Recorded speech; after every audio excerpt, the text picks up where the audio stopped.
Hello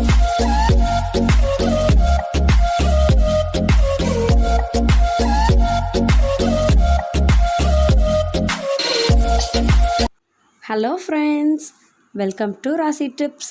எல்லோரும் எப்படி இருக்கீங்க? நல்லா இருக்கீங்களா? இன்றைக்கி நம்ம சேனலில் நம்ம பார்க்க போகிற ரெசிபி என்னென்னு பார்த்தீங்கன்னா முட்டை கிரேவி தான். முட்டை கிரேவின்னு சொன்ன உடனே நம்ம எல்லாருக்கும் கோழி முட்டை கிரேவி தான் ஞாபகம் வரும்.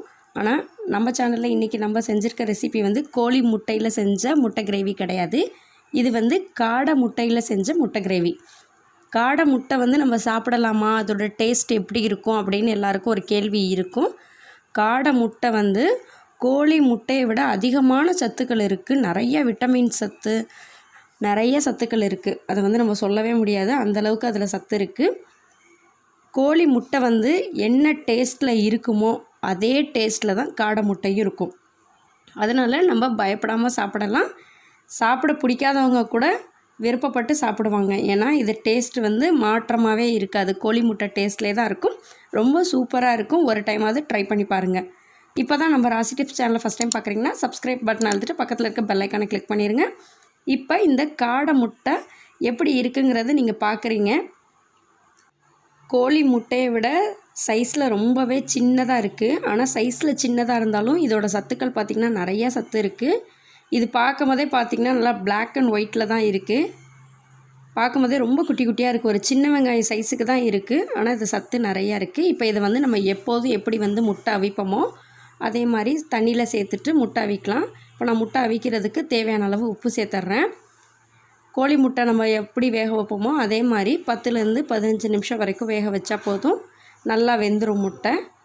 கொதி வந்ததுக்கப்புறமா சிம்மில் வச்சு மூடி போட்டு வேக வச்சுருங்க. அப்போ தான் நல்லா வெந்திருக்கும். இப்போ பார்த்திங்கன்னா காடை முட்டை வெந்துருச்சு. வெந்ததுக்கப்புறமா நான் வந்து தோலெல்லாம் உரித்து வச்சுருக்கேன். ஆனால் தோல் தான் கொஞ்சம் உரிக்கிறது கொஞ்சம் கஷ்டமாக இருந்தது. பெரிய முட்டையாக இருந்தால் நம்ம ஈஸியாக உரிச்சிருவோம். ஆனால் இது குட்டி குட்டி முட்டையாக இருந்தனால கொஞ்சம் அந்த ஓடு மட்டும் உடைக்கிறதுக்கு கொஞ்சம் கஷ்டமாக இருந்தது. உடைச்சதுக்கப்புறம் பார்த்திங்கன்னா ரொம்ப குட்டி குட்டியாக பார்க்கவே ரொம்ப அழகாக இருந்துச்சு. இப்போ நான் அந்த உடைச்ச காடை முட்டையை இடையில கொஞ்சம் கீறி வச்சுருக்கேன். அப்போ தான் அந்த மசாலா நம்ம போட்டு மிக்ஸ் பண்ணும் போது அதையெல்லாம் நல்லா உள்ளே போய் நல்லா மிக்ஸ் ஆகி டேஸ்ட்டு நல்லாயிருக்கும். அதுக்காக லைட்டாக கீறி வச்சுக்கோங்க.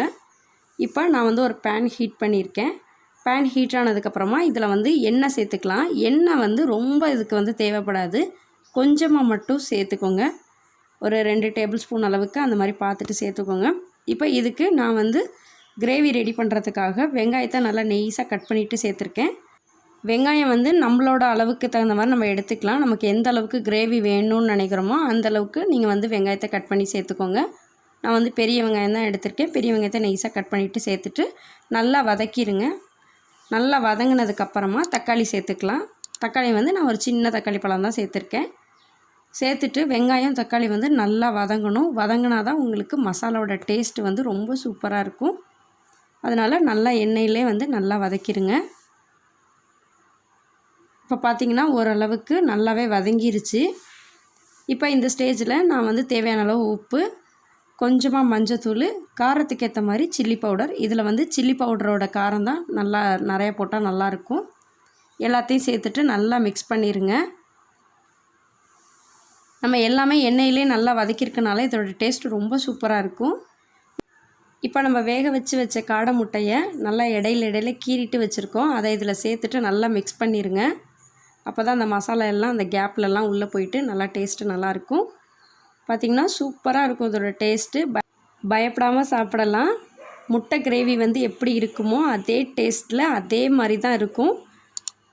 ஒன் டைம் டேஸ்ட் பண்ணி பாருங்கள். ஆனால் இது சைஸில் சின்னதாக இருந்தாலும் இதோட சத்து வந்து நிறையா இருக்கும். கண்டிப்பாக மிஸ் பண்ணிடாதீங்க. குழந்தைங்கள்லேருந்து பெரியவங்க வரைக்கும் எல்லாருமே சாப்பிடலாம். பயப்படாமல் சாப்பிடலாம். கண்டிப்பாக ட்ரை பண்ணி பாருங்கள். இந்த வீடியோ உங்களுக்கு பிடிச்சிருந்துச்சுன்னா லைக் பண்ணிவிட்டு உங்கள் ஃப்ரெண்ட்ஸ், உங்கள் ரிலேஷன்ஸ் எல்லாருக்குமே ஷேர் பண்ணுங்கள். நம்ம ராசி டிப்ஸ் சேனல் வீடியோவை ஸ்கிப் பண்ணாமல் பார்த்ததுக்கு ரொம்ப தேங்க்யூ. தேங்க்யூ ஃபார் வாட்சிங். Thank you friends.